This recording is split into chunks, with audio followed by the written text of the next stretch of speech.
Hello, my name is Jeff Passmore. I work for JDSU's sales support organization, and I'll be your host today on discussing the HST 3000's current measurement, where we last left off on the DC voltage measurement, and we were discussing under the digital volt ohm meter how the use of the up and down arrow keys changes the test. So if we, from DC volts, if we select down arrow, we will go to the DC current measurement screen. DC current's primary job is to signal the central office. What I mean by that is if you walk up to a POTS line, you know you're walking up to a telephone with 52 volts of DC battery across it, right?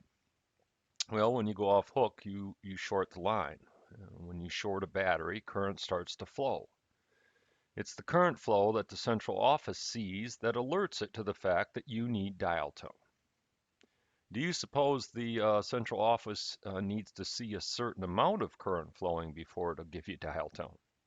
Well, the answer to that would be yes. The second thing that you can do with current flow is found under F4. It's abbreviation for ground check. Go ahead and select F4. The HST uses a current comparison method, checking the amount of current it sees across tip and ring and comparing that to the amount of current it sees ring to ground. Based on that comparison, it can determine whether the green lead is connected to a good or a bad ground.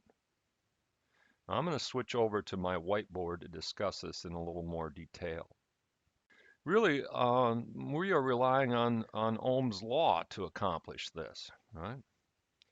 Well, don't worry, we're not gonna dive into Ohm's law. One of the most brutal training classes I ever had to go to was a 3-day basic electricity training class. We covered both AC and DC battery or electricity.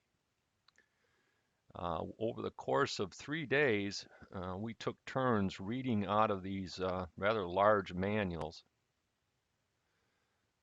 Over that, or during that training class, I actually learned the color codes of resistors. There's something I used a great deal in the field. Well, I'm being a little facetious. Ohm's law obviously is very important, but I like explaining it using practical examples rather than theoretical. So there are essentially three parts, right? There's voltage, resistance, and current. Well, Ohm's law basically says if you know two of those values, you can calculate the third. Well, we're interested in the current value. So from a voltage standpoint, POTS lines are pretty consistent. We're dealing with 52 volts.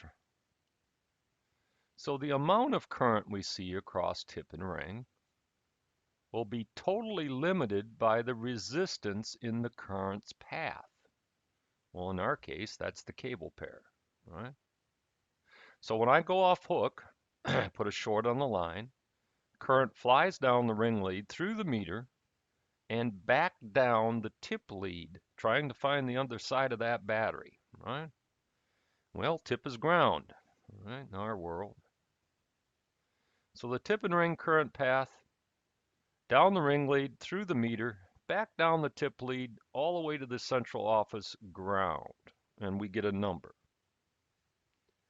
Now, current is measured in amps, but as telephone people, we hope that it's rare that we ever deal with full amps, so that's kind of a dangerous situation.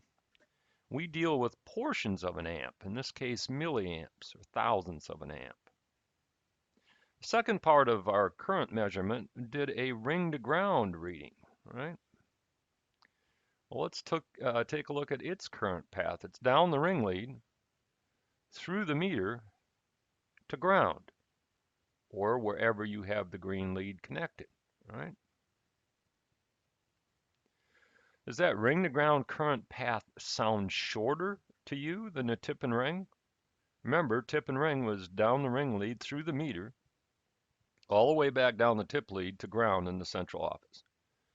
Ring to ground was down the ring lead through the meter to ground. Sounds shorter to me. In fact, it sounds half as far.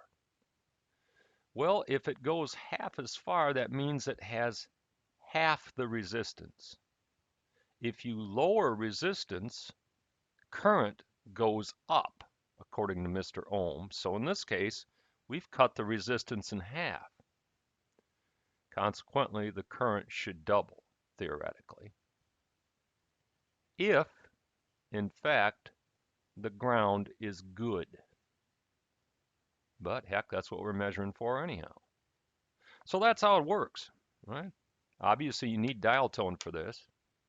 You don't have to remember the numbers. You don't have to remember any of this if you don't want to. The machine will do it all for you.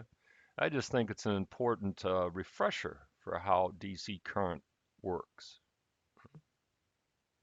Now, after telling you about this nice handy test that will let you know whether you're connected to a good or a bad ground, I've got to tell you the one central office that refuses to support this measurement, or at least it's the only one that I know of, and that is an AT&T ESS number 5 switch.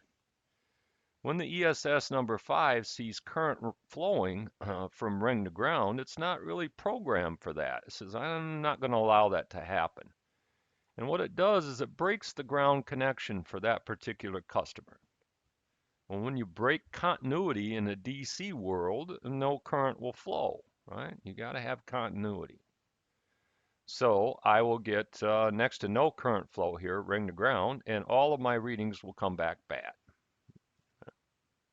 Now the good news is the older ESS offices, the Stromberg Carlsons and the Northern Telecoms, they all seem to work fine. It's the ESS number 5, the only one to my knowledge that will not support the measurement. Very handy measurement to make because I'm sure you're hearing more and more about how the importance of bonding and grounding for IPTV service, right? So let me switch back to my HST and we'll give you an example of what one looks like in operation. All right, we're back out here to the HST and we'll give you an example of what a live current measurement looks like. So if I go down arrow, I will measure the DC current, and then when I press F4, I will do the automatic current comparison and determine whether or not the ground is good or bad. Now, good ground equates to a connection less than 25 ohms, so it gives you an idea of how low resistance that connection is when it says good ground. So that concludes our current measurement presentation. We hope you enjoyed it. Thank you for joining us, and we hope that you will join us for the next, which will cover resistance, shorts, and grounds. So thank you again.